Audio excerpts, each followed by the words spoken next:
just a few technical details about my Class 03 shunter, which recently starred in my video Exworthy Journeys number 14.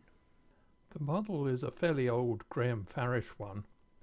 When I first acquired it off the Hatton's pre-owned inventory, it ran pretty much as you would expect a short wheelbase engine of this sort to run. In other words, it only ran really rather fast, and it tended to stall out over the point work, particularly over my Atlas points with insulated frogs. So, in order to help with the electrical conductivity, I modelled a shunter's truck which is semi-permanently coupled to the back of the engine. Now, this is not a faithful model of a particular truck. Most of them tended to be shorter. This one is based on the 9-foot wheelbase Pico flat wagon. This is in fact the third iteration of such a truck. The earlier versions were not very successful. The Mark II version uses axle pickup springs from DCC Concepts. They work well, but their use means that only one wheel on each side is being used for electrical pickup. I did use 4 wheel wipers on the Mark I version, but I found that these gave too much drag. The innovation in the Mark III is that the connection to the engine is made with the coupling from a dipole pacer unit, which fortunately are available as spare parts. They were a good, easy fit, although I did have to shave the buffer stocks on the engine back just a little bit to allow the pair to negotiate my second radius curves. But somehow I don't think anybody is going to notice. The wagon is weighted. As my father was a keen amateur printer, I inherited from him a quantity of lead strip used to separate rows of type.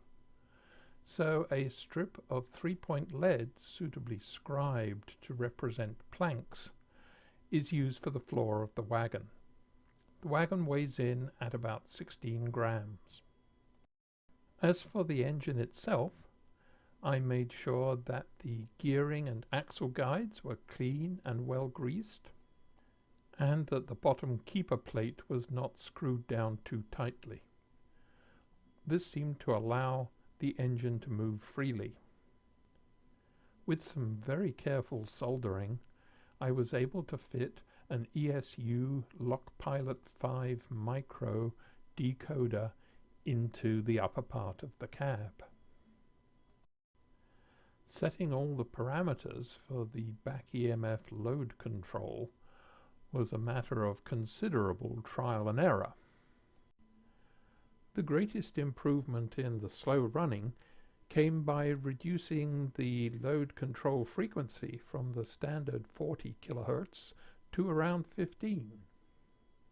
My simplistic mind likens this to running a DC motor on half-wave rectified power, but I don't know. When I first got the engine, it did not have the wasp stripes, and I liked these, so I added them using Fox transfers. I am very pleased with the way they turned out.